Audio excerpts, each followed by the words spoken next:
ஓம் கிரியா பாபாஜி நமோ. ஓம் கிரியா பாபாஜி நமோ. தாமரை பாதங்கள் போற்றி,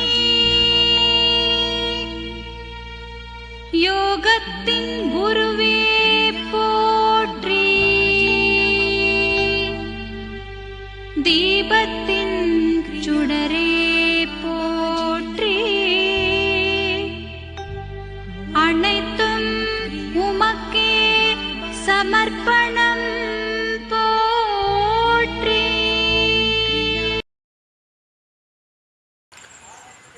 இங்கே பாருங்கள், இதுதான் முடக்கற்றான் கொடி. இது பாருங்கள், இந்த மாதிரி இருக்க இலை. இதை எளிமையாக கண்டுபிடிக்கிறதுக்கு ஒரே ஒரு வழி, ஒவ்வொரு இலைக்கும் கீழேயும் ஒரு குச்சி மாதிரி ஒரு பிடிமானத்துக்குரிய ஒரு ரிங்கு வரும். இங்கே பாருங்கள், இந்த மாதிரி வந்துருக்கு பாருங்கள். இந்த இதுதான் வந்து போய் அந்த கம்பியை பிடிச்சிக்கிட்டு இருக்குது பாருங்கள். இந்த மாதிரி ஒவ்வொரு இலைக்கு கீழேயும் வரும். அது வந்து அப்படி போய் அந்த கம்பியை பிடிச்சி ஏறும் மேலே. இதுக்கு பேர் தான் முடக்கற்றான் கீரைன்னு பேர். இந்த முடக்கற்றான் கீரை வந்து ஏன் இதுக்கு பேர் முடக்கற்றான்னு வந்துச்சுன்னா, உடம்புல உள்ள முடக்கு, அதாவது பேரலிசிஸ் அட்டாக்கு, கை கால் முடங்கிறது, முழங்கால் வலி, இந்த மாதிரி நம்மளுடைய அன்றாட வேலைகளை முடக்கக்கூடிய நோய்களை தீர்க்கறதால இதுக்கு பேர் முடக்கற்றான்னு வந்துருக்கு. நம்ம வேலையிலேயே இருக்குது. இந்த இருக்கு பாருங்க, இந்த மாதிரி வந்து பிடிச்சிருக்கு பாருங்க. இந்த இலைக்கும் கீழேருந்து இந்த கம்பி மாதிரி வரும், நல்லா ஸ்ட்ராங்காக இருக்கும். இங்கே பாருங்க, இழுத்தாலும் அருகாது. இது வந்து தான் இதை பிடிச்சிக்கிட்டு இருக்குது. அது மாதிரி ஒன்றுலையும் அது பிடிச்சிருக்கு. அந்த பாருங்க, இதில் வந்து பிடிச்சிருக்கு பாருங்க. இதை வச்சு தான் அதை கண்டுபிடிக்கலாம் எளிமையாக. இதே மாதிரி வேறொரு கொடிகளும் இருக்கும். இந்த பாருங்க, இந்த மாதிரி இதை வச்சு எளிமையாக கண்டுபிடிச்சிடலாம். இது கொடி இனத்தை சேர்ந்தது. இந்த காய் எடுத்து நெத்தியில் அடித்தோம்னா டப்புன்னு உடையும். சின்ன குழந்தைகள் விளையாடுவாங்க அதை. இது முடக்கற்றான் கீரை. இது நமக்கு வசவு எண்ணெய் காய்ச்சறதுக்குரிய முதல் மூலிகை. அதை வேணுங்கிற அளவு பறித்து கொண்டுட்டு வரணும். இனி அடுத்த மூலிகை என்ன அப்படின்றத பார்ப்போம். அதுக்கு அடுத்ததாக இப்போ இரண்டாவது மூலிகை வந்து கருநொச்சின்னு நமக்கு கிடைக்காது, நீல நொச்சி தான் கிடைக்கும். ஏன்னா கருநொச்சி காடுகளில் ஒரு காயக்கற்ப மூலிகை. அது நீல நொச்சியில் அந்த பாருங்கள் இப்படி இருக்கும். நல்லா தெரியும், பார்த்தோம்னா கருப்பாக இருக்கும். தண்டு வந்து இப்படி ப்ளூ கலரில் இருக்கும். இங்கே பாருங்கள், நல்ல இளம் தலையாக இருக்குது பாருங்கள். இந்த நிறம் தெரியும். இது வந்து நீல நொச்சின்னு பேர் இதுக்கு. இந்த நீல நொச்சின்றது நல்ல வனமாக இருக்குது. இந்த பாருங்கள், நல்ல இந்த நீல நொச்சி இலை தான் இரண்டாவது நமக்கு தேவை. இந்த நீல நொச்சி இலையை நம்ம இப்படி நல்லா தளிராக இந்த மாதிரி தளிராக நல்லா இந்த மலையில் பச்சை பசேர்னு வளர்ந்துருக்கோம். இங்கே பாருங்கள் எப்படி இருக்குன்னு, ஜம்முன்னு இருக்கும். பின்னாடி பார்த்தீங்கன்னா லைட் அந்த ரெட் கலரில் இருக்கும். அந்த குச்சியெல்லாம் பார்த்தீங்கன்னா கருப்பாக இருக்கும். இந்த பாருங்கள், இதுக்கு பேர் நீல நொச்சி அப்படின்னு பேர். இந்த பாருங்கள், பின்னாடி பாருங்கள், நல்லா தெரியும். இப்படி பார்த்தோம்னா தெரியும், பின் சைடில் இலையினுடைய பின் சைடு பூரா அப்படி நல்லா டார்க்காக இருக்கும். இதுதான் நமக்கு இரண்டாவது மூலிகை. இதை நமக்கு வேணுங்கிற அளவு கொண்டுட்டு வரணும். அப்படியே இந்த மாதிரி இருக்கிறத அப்படியே கட் பண்ணிடலாம். இலைகளை பறிச்சுக்கலாம், இப்படி பறிச்சுக்கலாம் இலைகளை. நமக்கு தேவைப்படாமல் எந்த மூலிகையும் பறிக்கக்கூடாது. நம்ம அது உயிரினம், அது எத்தனையோ பேருக்கு உதவும். பாருங்கள், 5 இலை இருக்குது. இதில் அஞ்சலை நொச்சின்னு பேர் இதுக்கு. இந்த அஞ்சலை நொச்சியில் இது வந்து ப்ளூ. இது நமக்கு தேவையான அளவு. இந்த மாதிரி நீல நொச்சியை நமக்கு எவ்வளவு தேவையோ அந்த அளவுக்கு இலையை கொண்டு வந்து வச்சுக்கிறேன்னா, முதல்ல பார்த்தது முடக்கற்றான், இது இரண்டாவது இந்த நீல நொச்சி, இதை எடுத்துக்கிறணும். இனி அடுத்ததை பார்ப்போம். இனி இதுக்கு மூன்றாவதாக தேவை சோற்றுக்கற்றாழை. இந்த இருக்குது பாருங்கள், சோற்றுக்கற்றாழை. இந்த சோற்றுக்கற்றாழை தான் அடுத்தது நமக்கு தேவைப்படும். இது சாதாரண சோற்றுக்கற்றாழை தான். இது சோற்றுக்கற்றாழையை நாங்கள் நறுக்கிட்டோம். அந்த ஃபோட்டோக்காக இதை எடுத்திருக்கோம். வேலைக்கு இந்த பக்கம் இருக்குது. இந்த சோற்றுக்கற்றாழை மடல், இந்த மாதிரி மடல் மட்டும் நமக்கு தேவையான அளவு கொண்டு வந்து வச்சுக்கிறணும். இந்த மடலை நம்ம நல்லா பறித்து காலையில் பறிக்கணும். ஒரு 6 மணிக்கு அப்படியே கட் பண்ணோம்னா அந்த ஊனா வடியும், மஞ்சள் கலரில் திராவகமாக. அந்த திரவத்தோடு அப்படியே அந்த இதை கட் பண்ணி எடுத்து கொண்டு வந்து நல்லா கழுவிட்டு, இந்த சோத்துக்கத்தாழையினுடைய 2 பக்கமும் முள் இருக்கும். இங்கே பாருங்கள், இது இப்போ 2 பக்கத்துலேயும் நிறைய பார்த்துருப்பீங்க, இருந்தாலும் காமிக்கிறேன். 2 பக்கமும் முள் இருக்கும். அந்த முள்ளை பூரா அப்படியே நம்ம வெட்டி எடுத்துடணும். முள்ளை பூரா சீவி இந்த முள்ளை பூரா அப்படியே சீவி எடுத்துட்டு, அது மேலே இருக்கிற தோலையும் எடுத்துகிட்டு, அந்த ஊனாக எடுத்து, அந்த உள்ள ஜெல்லு மாதிரி இருக்கும், அந்த ஜெல்லை எடுத்து ஒரு பாத்திரத்தில் போட்டுக்கிறணும். முதல்ல கொண்டு வந்த முடக்கத்தான் முடக்கத்தான் கீரையை பொடி பொடியாக நறுக்கி பச்சையாக அப்படியே தண்ணியில் அலசிட்டு, மண் இல்லாமல் அலசிட்டு அதை ஒரு நிறைய எடுத்துக்கிறணும். அதுக்கப்புறம் நீல நொச்சி இலை, அந்த இலையை அப்படியே ஆஞ்சு அதை நல்லா தண்ணியில் அலசிட்டு எடுத்துக்கிறணும். மூணாவது அந்த கற்றாழை. இந்த கற்றாழையினுடைய முள்ளை சீவி ஜெல்லு, பூரா ஜெல்லை எடுத்துக்கிறணும். இதை வந்து தனித்தனியாக அரைக்கணும் கிரைண்டரில். இந்த மூணையும் தனித்தனியாக அரைச்சி அப்படி பேஸ்ட்டு மாதிரி எடுக்கணும். அந்த பேஸ்ட்டு மாதிரி எடுத்த பேஸ்ட்டு ஒரே நிறைய எடுக்கணும். முடக்கத்தான் பேஸ்ட்டு ஒரு படி இருந்தால், நீல நொச்சி இலை பேஸ்ட்டு ஒரு படி, இந்த கத்தாழையினுடைய ஜெல்லு ஒரு படி, இந்த மூன்றையும் ஒன்றா கலக்கி வைக்கணும். அதுக்கப்புறம் நீ அடுத்து என்ன பண்ணலாம், இந்த வசவு எண்ணெய்க்கு அடுத்த ஸ்டெப் என்னன்றதை சொல்கிறேன். இப்போ நம்ம ஏற்கனவே கருநொச்சி, முடக்கற்றான், கற்றாழை இந்த மூணையும் நல்லா அரைச்சி ஜெல்லு மாதிரி கலக்கி அதோட புங்க எண்ணெய், இலுப்ப எண்ணெய், விளக்கெண்ணெய், வேப்பெண்ணெய், நல்லெண்ணெய் இதையும் ஊற்றி நல்லா கலந்துருக்குறோம். ஒவ்வொரு எண்ணெயும் 2 லிட்ரு மேனி ஊற்றி 10 லிட்ரு கலந்துருக்குறோம். இப்போ இதில் வந்து இந்த பாருங்க வெள்ளைப்பூண்டு, இந்த பூண்டை வந்து 1 கிலோ, நல்லா இந்த மாதிரி பெரிய பூண்டாக இருக்கணும். 1 கிலோ பூண்டை வாங்கி உரிச்சுப்புட்டு நல்லா அரைச்சி இதோட இப்போ கலக்கியாச்சு. உள்ளே போட்டு கலக்கிட்டோம். அந்த சைஸு பெருசாக இருக்கணுன்றதுக்கு தான் ஒன்று உங்கள்கிட்ட காட்டினேன். இதோடு போட்டு இப்போ கலக்கியாச்சு நல்லா. இப்போ இதை வந்து இன்னி அடுப்பில் ஏற்றி கொஞ்சமாக தீ எரித்து இதில் போட்டிருக்கிற இந்த கிரேவி மாதிரி இருக்கிறது பூராவுமே முருகி எண்ணெய் மட்டும் தனியாக கலலும். ரொம்ப நேரம் ஆகும். பொறுமையாக காய்ச்சணும். கொஞ்சம் ஸ்பீடாக பண்ணோம்னா அடி பிடிச்சிடும். இப்போ அந்த மாதிரி இதை நல்லா கலக்கி அடுப்பில் வச்சு காய்ச்சி அந்த மாதிரி எண்ணெய் முருகி வரும்போது அது எப்படி வருது அப்படின்றத காட்டலாம். அதுக்கப்புறம் இதில் என்னென்ன சேர்க்கணும், எண்ணெய் முருகி வந்த பின்னாடி இதை எந்த பக்குவத்தில் நம்ம எடுக்கணுன்றதையும் சொல்கிறேன். இப்போ பாருங்கள், இந்த வசவு எண்ணெய், வடிகட்டின வசவு எண்ணெய் அடுப்பில் வச்சாச்சு. அது நல்லா சூடு ஏறிடுச்சு, கொதிக்கிற பருவத்துக்கு வந்துருச்சு. இப்போ இந்த மாதிரி நல்லா ஆவி வந்துருச்சு அப்படின்னாலே ஊற்றலாம். எண்ணெய் முருகிடுச்சுன்னு அர்த்தம். ஏற்கனவே அது காய்ச்சப்பட்ட எண்ணெய், அதனால் நமக்கு எந்த பயமும் கிடையாது. தாராளமாக அதை ஊற்றலாம். இந்த மாதிரி ஒரு பாத்திரத்தில் வேடு கட்டிக்கிறணும். இந்த மாதிரி வேடு கட்டி இதில் இந்த மாதிரி அந்த 3 பவுடரு, அதாவது ஓம உப்பு, கற்பூரம், சாம்பிராணி 3ஐயும் வைக்கணும். இது கலந்த ஒன்றுமே ஈரம் கொடுத்துரும். இங்கே பாருங்கள், ஈரம் கொடுத்துருச்சு. இது அப்படியே ஒரு பாட்டிலில் போட்டு வச்சுருந்தீங்கன்னா ஒரு தைலமாக மாறிடும். அது வந்து தலைவலி, ஜலதோஷம் இதுக்கெல்லாம் மூக்கில் வச்சு இழுத்தோம்னா ரொம்ப அருமையாக கேட்கும். அது அடுப்பு கிருப்பு எதுவும் தேவையில்லை. இந்த 3 பொடியும் ஒன்றா போட்டு ஒரு பாட்டிலில் குலுக்கி வச்சா ஒரு நாளில் தைலம் ஆயிரும். அது வந்து கோடாலி தைலம் மாதிரி இருக்கும். ரொம்ப நல்ல எஃபெக்டாக இருக்கும், வாசனையாகவும் இருக்கும். ஆனால் ரொம்ப எரியும், பார்த்துக்குங்க. இப்போ இந்த மாதிரி நல்லா எரிஞ்சிக்கிட்டு இருக்கிறத இப்போ வந்து நம்ம எடுத்து அப்படியே தூக்கி ஊற்றக்கூடாது. அப்படியே தூக்கி ஊற்றணும்னா கரையாது. இங்கே பாருங்கள், இப்படி எடுத்து தள்ளி நின்று இப்படி ஊற்றணும், மேலே பட்டுரும். அப்படி ஊற்றும்போது இங்கே பாருங்கள் எப்படி கரைஞ்சி ஓடுதுன்னு. அது பூரா கரையும். அப்படியே நல்ல எண்ணெய்க்கு வந்து அப்படியே கரைஞ்சிடும். இந்த பாருங்க, இந்த எண்ணெய் வந்து கிடைக்காது. காசு கொடுத்து காய்ச்ச சொன்னால் கூட காய்ச்ச முடியாது. ஏன்னா இது இந்த கரு நொச்சின்றது அந்த நீல நொச்சி தான் கரு நொச்சி. உண்மையான கரு நொச்சி கிடைக்காது. நம்ம நீல நொச்சி தான் கரு நொச்சின்னு பேர் நம்மளுக்கு. அதுவே போதும். அதுவே நல்ல எஃபெக்டாக இருக்கும். வயலட் கலரில் இருக்கும் இலை. அந்த நீல நொச்சியை தான் நாங்கள் பறித்து பண்ணியிருக்கிறோம். பாருங்கள், நல்ல அருமையான தைலம். ஒன்றுமே இருக்காது. இப்படி ஊற்றும் போது என்ன ஆகும்னா, பொறுமையாக அப்படி ஊற்றுறதுனால நம்ம கை காலையும் தெரிக்காது. அதே சமயத்தில் அந்த உப்புகள் வந்து நல்லா கரைஞ்சி போகிறதுக்கு நேரம் கொடுக்குறோம். நம்ம இந்த அப்படியே கரைஞ்சி போயிடும். இந்த பாருங்கள், நம்ம வந்து போட்டோம் 150 கிராம் வச்சுருந்த உப்பு காணம். பாருங்கள், வாசனை கிட்ட நிற்க முடியல, மூக்கெல்லாம் அந்த அளவுக்கு ஏறுது. நெடி பாருங்கள், அப்படியே அருமையாக இருக்குது. அடுப்பு எரிஞ்சிக்கிட்டே இருக்கணும்.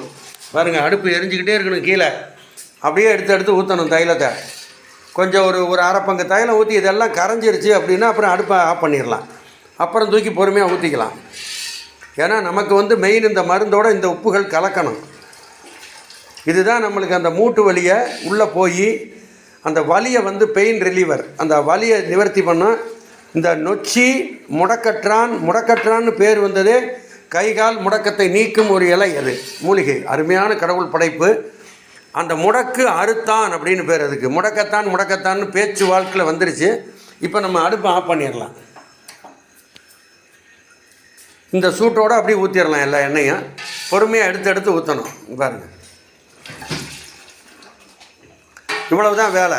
இது நல்ல சூடு ஆறுன பின்னாடிக்கு நம்ம இதை எடுத்து பயன்படுத்தலாம். இது எங்கே வலி பெயின் இருக்குதோ அங்கே இரவு நல்ல சூடு பிறக தேய்க்கணும். இந்த எண்ணெயை நல்ல அந்த சதைகளை இழுத்து விட்டு சூடு பிறக தேய்க்கணும். தேய்ச்சிட்டு அப்படியே படுத்துடணும். அதுக்கப்புறம் நடக்கிறதோ அதுக்கப்புறம் அசைவோ கூடாது. காலையில் எழுந்திரிச்சு சுடு தண்ணி வச்சு நல்லா அந்த இடத்துல குளிக்கிறதுக்கு லேட்டானால் கூட சுடு தண்ணி வச்சு நல்லா நீவி விட்டுறணும். அவ்வளோதான் இதில் வேலை. ரொம்ப அருமையாக கேட்கும் இந்த எண்ணெய். பாருங்கள் எவ்வளோ அழகாக அந்த எண்ணெய் நம்ம காய்ச்சிருக்கோம். இதை இன்டேக்கும் பண்ணலாம், உள்ளேயும் சாப்பிட்லாம். சில பேருக்கு வேப்பெண்ணெய் பிடிக்காது, வாமிட் ஆயிரும். பட் ஆனால் உள்ளே சாப்பிட்லாம். கொஞ்சம் ரொம்ப அளவு ஒரு 1/2 டீஸ்பூன் அளவு சாப்பிட்ணும். அது ரொம்ப நல்லது உடம்புக்கு. இதை அந்த மாதிரி உள்ளே சாப்பிட்றதா இருந்தால் இந்த மெந்தால், இந்த சூடம், சாம்பிராணி இது போடாமல் தனியாக எடுத்து வச்சுக்கிறணும். அதுக்கு இன்டேக்குன்னு தனியாக எடுத்து வச்சுக்கிட்டு அதுக்கப்புறமா இதை போட்டுறணும். இந்த 3ம் போட்டாச்சுன்னா இது எக்ஸ்டர்னல் தான் யூஸ் பண்ணணும், உள்ளே சாப்பிடக்கூடாது. அதனால் இதுதான் வசவு எண்ணெய். ரொம்ப அருமையான ஒரு எண்ணெய் இது. இந்த எண்ணெய் எல்லாரும் காய்ச்சி நோய் நொடி இல்லாமல் நீண்ட காலம் ஆரோக்கியமாக வாழ்வதற்கு நல்ல ஆண்டவனை வேண்டிக்கிறான். எல்லோருக்கும் புது வருட நல்வாழ்த்துக்கள். நான் ரொம்ப நாள் வீடியோ போடல, ஒரு 2-3 மாதமாக போடல. கொஞ்சம் பணிகள் இருந்ததால் போட முடியலை. இனி தொடர்ந்து போடுவேன். இந்த எண்ணெய் இந்த பனிக்காலங்களில் ரொம்ப பிடிக்கும். இடுப்பு முழங்காலெல்லாம் ரொம்ப சில பேருக்கு நிரந்தரமாகவே இருக்கும். அதுக்கு இது ஒரு அற்புதமான எண்ணெய். பார்த்துக்குங்க. நன்றி, வணக்கம். இப்போ நம்ம பார்க்க போகிறது ரொம்ப முக்கியமானது. இந்த வசவு எண்ணெய், முடக்கற்றான் விழுது, கரு நொச்சி இலை விழுது, இதை போட்டு நல்லா அரைச்சி கத்தாழையினுடைய ஜெல்லு, இது 3ஐயும் சம அளவாக அரைச்சி ஒரு பாத்திரத்தில் போட்டு அதில் இழுப்பெண்ணெய், புங்கெண்ணெய், விளக்கெண்ணெய், வேப்பெண்ணெய், நல்லெண்ணெய், இது 5ஐயும் அந்த சாறு எவ்வளவு இருக்கோ அதுக்கு சம அளவாக ஒவ்வொன்றையும் அந்த விகிதாச்சாரத்தில் கலந்து அந்த சாரோட அந்த இதோட விழுதோடு ஊற்றி நல்லா காய்ச்சிருக்கிறோம். காய்ச்சி எடுத்து அது சரியான பதம் வருதான்னு பார்த்து எடுக்கணும். ஏற்கனவே நான் நிறைய தைலங்கள் காய்ச்சறதுல சொல்லியிருக்கிறேன். உங்களுக்கு பதம் தெரியலை அப்படின்னா ஒரு துணியை நல்லா மாதிரி திரித்து அந்த எண்ணெய்க்குள்ளே நனைச்சி நெருப்பில் பிடிச்சிங்கன்னா சடன்னு வந்துச்சுன்னா இன்னும் கொஞ்சம் தண்ணி சத்து இருக்குதுன்னு அர்த்தம். தீபம் மாதிரி எரிஞ்சால் இறக்கிடலாம். அந்த மாதிரி இறக்கப்பட்ட வசவு எண்ணெய். அதை சில பேர் என்ன பண்ணுவாங்கன்னா இறக்கிட்டு வேறு ஒரு பாத்திரத்தில் துணியை வேடு கட்டி அது மேலே ஏதாவது ஒரு பொருள்களை வச்சு அதில் ஊற்றிடுவாங்க. அப்படி ஊற்றும் போது என்ன ஆகும்னா அந்த நம்ம வைக்கப்பட்ட பொருளினுடைய கொஞ்சம் பாகமானது அந்த கப்பியோடு போயிடும். அது நமக்கு சரியான ஒரு பலனை கிடைக்காது. அதனால் முதல்ல எண்ணெயை பூரா வடிகட்டிடணும். வடிகட்டின எண்ணெயை மறுபடியும் அடுப்பில் வச்சு லைட்டாக சூடு பறக்க காய்ச்சணும். இப்போ அந்த மாதிரி அந்த வசவு எண்ணெய் காய்ச்சப்பட்டிருக்குது. அந்த காய்ச்சிக்கிட்டு இருக்கிற எண்ணெயில் அந்த காயை வச்சு அதில் எண்ணெய் கலந்தால் நமக்கு எல்லா விதமான மூட்டு வலி, இடுப்பு வலி, கழுத்து வலி, ஒரு கை வலி, தோல் வலி, இது மாதிரி அது மாதிரி எங்கேயாவது போய் விழுந்த அடிபட்டு வர்மத்தில் அடிபட்ட வலிகள் இதெல்லாம் நீக்கக்கூடிய அந்த எண்ணெயில் என்ன போடணும் அப்படின்றத முக்கியமாக காமிக்கிறேன். இது பூச்சூடம். பூச்சூடம்னா கட்டிச்சூடம், நம்ம வில்லை இல்லாமல் கட்டிச்சூடம். இது சூடன் சுண்ணம் பயன்படுத்தக்கூடிய அந்த சுண்ணம் நான் அதை பொடி பண்ணி வச்சுருக்கேன், பேக்கெட்டுக்குள்ளே போட்டு பொடி பண்ணியிருக்கிறேன். இது பூச்சூடம். அதுக்கடுத்ததாக இது ரொம்ப முக்கியமான பொருள். இதுதான் மெந்தால். மெந்தால் அப்படின்னா ஓம உப்புன்னு அர்த்தம். இதாக இருக்குது பாருங்கள். இந்த மாதிரி வெடியுப்பு மாதிரி கம்பியாக இருக்கும், நீட்டமாக கம்பியாக இருக்கும். கடையில் கிடைக்கும். இந்த பாருங்கள் எப்படி இருக்குன்னு பாருங்கள். நல்ல சூட மிட்டாய் வாசனை வரும். நம்ம இதை மோந்து பார்த்தோம்னா சூட மிட்டாய் மாதிரியே இருக்கும் வாசனை. இது மெந்தால் உப்புன்னு பேர். இந்த மெந்தால் உப்பு அடுத்தது. அதுக்கு அடுத்தது சுத்தமான வாசனை உள்ள பால் சாம்பிராணி. இந்த 3ஐயும் இப்போ பொடி பண்ணி வச்சுருக்கிறேன். இப்போ 1 லிட்டருக்கு இது எவ்வளவு அப்படின்னு விகிதாச்சாரம் சொல்கிறேன். 1 லிட்டர் வசவு எண்ணெய் காய்ச்சினோம்னா அதில் போடுறது 1 லிட்டருக்கு சாம்பிராணி 10 கிராம், மெந்தால் உப்பு 10 கிராம், கேம்பர் அப்படின்னு சொல்லக்கூடிய பூச்சூடம் 10 கிராம். இது மூணையும் நல்லா இந்த மாதிரி பொடி பண்ணணும். இது வந்து மெந்தால் உப்பு பொடி பண்ணி வச்சுருக்கிறது, நல்லா பொடி பண்ணி வச்சுருக்கிறேன்.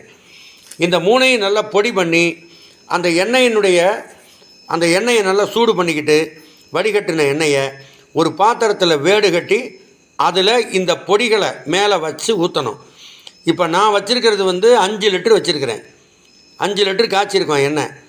இதில் உங்களுக்கு இன்னொன்று சொல்கிறேன், முடக்கற்றான் விழுது, கரு நொச்சி இலை விழுது, அது மாதிரி கத்தாழை ஜெல்லை விட்டுருங்க. இந்த 2 இலை விழுது எடுக்கிறதுக்கு தண்ணி தெளித்து தான் அடிக்கணும். அது இடித்தா கூட வராது. நல்ல கிரைண்டரில் போட்டு அரைச்சி தண்ணி தெளித்து அரைக்கணும். அரைச்சா தான் அது விழுது வரும், புளியக்கூடாது. அந்த விழுதோடு அப்படியே போட்டு காய்ச்சணும். 10 லிட்டர் எண்ணெய் ஊற்றுனா 5 லிட்டர் தான் கிடைக்கும். அப்படியே அந்த கப்பி வந்து குடிச்சிடும் எல்லாத்தையும். ஆனாலும் அந்த 5 லிட்டர் எண்ணெய் அவ்வளோ ஒரு அற்புதமாக எண்ணெயாக இருக்கும். அதனால் அந்த மாதிரி 10 லிட்டர் ஊற்றி 5 லிட்டர் எண்ணெயாக எடுத்து காய்ச்சிருக்கும். கருகருன்னு நல்ல வாசனையோடு இருக்கும். இப்போ அந்த எண்ணெயில் இந்த பொடிகளை சரியான அளவு நிறுத்து நம்ம போடுறோம். இப்போ நான் 5 லிட்டரு, இந்த எண்ணெய் வந்து எனக்கு 5 லிட்டர் இருக்குது. அந்த 5 லிட்டருக்கு சாம்பிராணி பொடி, இந்த ஓம உப்பின் பொடி, அதுக்கப்புறம் சூடம், பூச்சூடம், இந்த மூணையும் நம்ம இப்போ நிறுத்த எடுக்க போகிறோம். இந்த இருக்குது தராசு.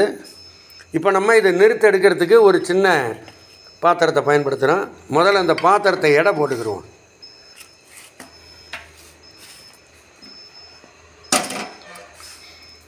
நூற்றி 8 கிராம் இருக்குது இந்த பாத்திரம்.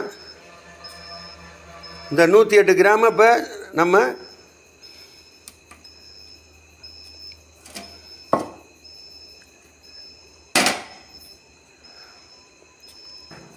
இது 108 கிராம் இருக்குது. இந்த இதில் வந்து இப்போ 0 பண்ணிட்டான்.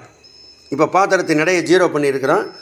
இப்போ வந்து நம்ம முதல்ல வந்து இந்த கற்பூரம் பூச்சூடம் அதை வந்து 5 லிட்டருக்கு 50 கிராம் எடுக்கணும்.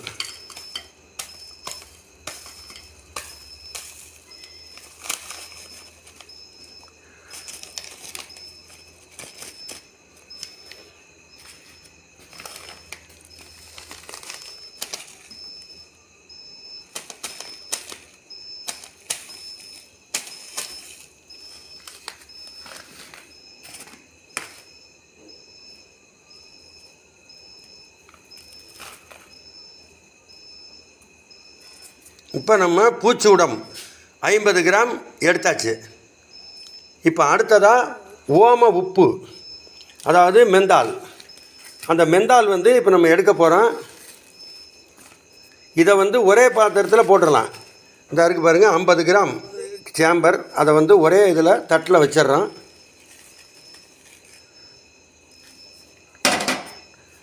இப்போ அடுத்ததாக ஓம உப்பு, இது வந்து 50 கிராம் எடுக்கணும். இது இப்போ 50 கிராம் எடுத்துருக்குறோம். இந்த ஓம உப்பு இது வந்து 50 கிராம் எடுத்துட்டான். இனி அடுத்ததாக நம்ம எடுக்க வேண்டியது சாம்பிராணி.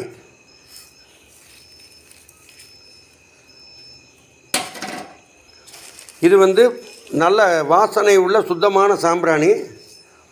இது வந்து 50 கிராம் எடுக்கணும்.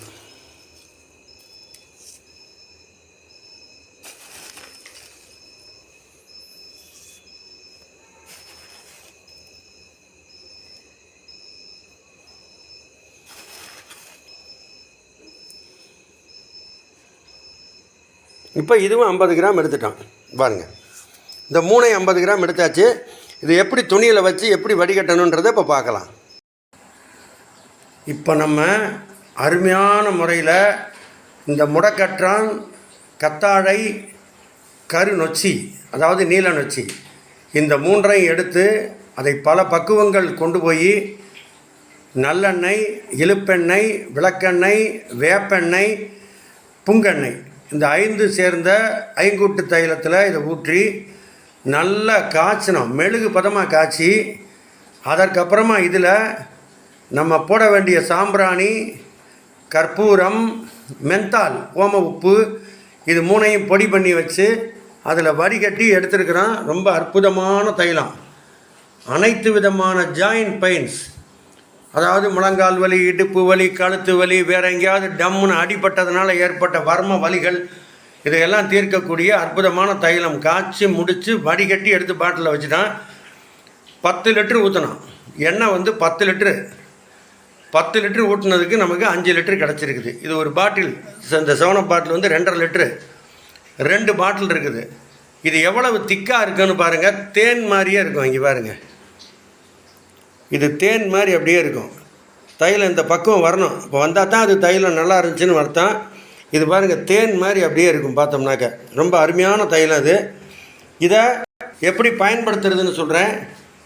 இதை எந்த இடத்துல இப்போ அந்த வலி இருக்குதோ, அடங்காத வலி, நடக்க முடியாமல் ஜாயிண்டில் மூட்டு வலி, இடுப்பு வலியாக இருக்குதோ, இரவு அந்த இடத்துல சுடுதண்ணியை போட்டு நல்லா தொடச்சிடணும்.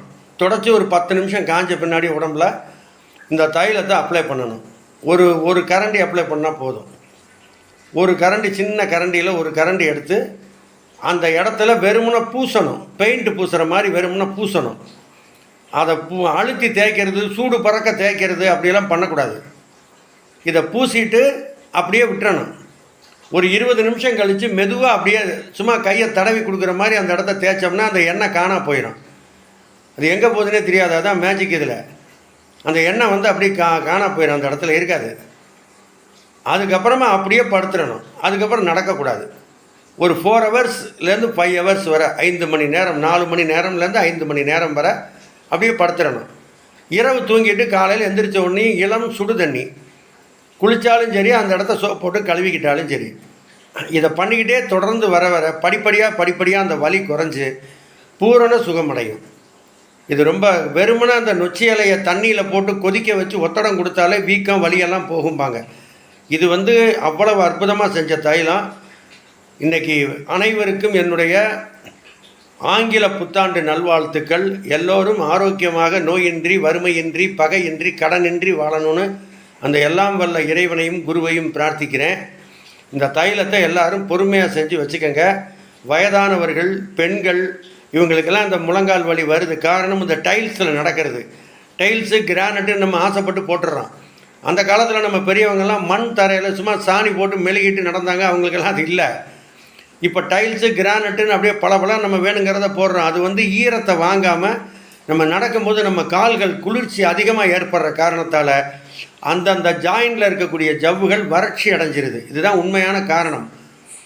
அதனால் அந்த வறட்சி அடையாமல் இருக்கும் பொருட்டு இந்த தைலம் மறுபடியும் அதில் ஃப்ளெக்சிபிலிட்டியும் லூப்ரிகேஷனையும் கொடுத்துரும். இது ஒரு அனுபவ முறையில் கைகண்ட தைலம் இது. இந்த தைலத்தை வந்து பரப்பெரும் ரிஷி நூல்லேருந்து தான் நாங்கள் எடுத்தோம். அந்த நூலின் தன்மையில் ரொம்ப ஏராளமான விஷயங்கள் சொல்லப்பட்டிருக்கு, வைத்தியங்கள். ஒன்றொன்னா வீடியோ போடுறேன். இப்போ இதுவரை வீடியோ போடலை, ஏன்னா எனக்கு கொஞ்சம் வேலைகள் இருந்ததால் போடலை. புது வருடம் பிறந்துடுச்சு. அதனால் இன்றைக்கி வந்து ஒரு நோய் நீங்கி ஆரோக்கியம் பெறும் பொருட்டு இந்த வசவு எண்ணெய் போடப்பட்டிருக்குது. இது நிறைய அனுபவமான வைத்தியர்கள் நிறைய விஷயங்களுக்கு இதை பயன்படுத்தலாம். அதாவது சுளுக்கு இருந்தால் அதை தடவிட்டு நீவலாம். வர்ம அடிகள் பட்டிருந்தால் அது உடனே கேட்கும். அதனால் ரொம்ப அருமையான தைலம். எல்லோரும் இதை செய்து பயன்பெறுமாறு எல்லோரையும் அன்புடன் கேட்டுக்கொள்கிறேன். இந்த காணொளியை கண்ட அனைவருக்கும் நன்றி, வணக்கம்.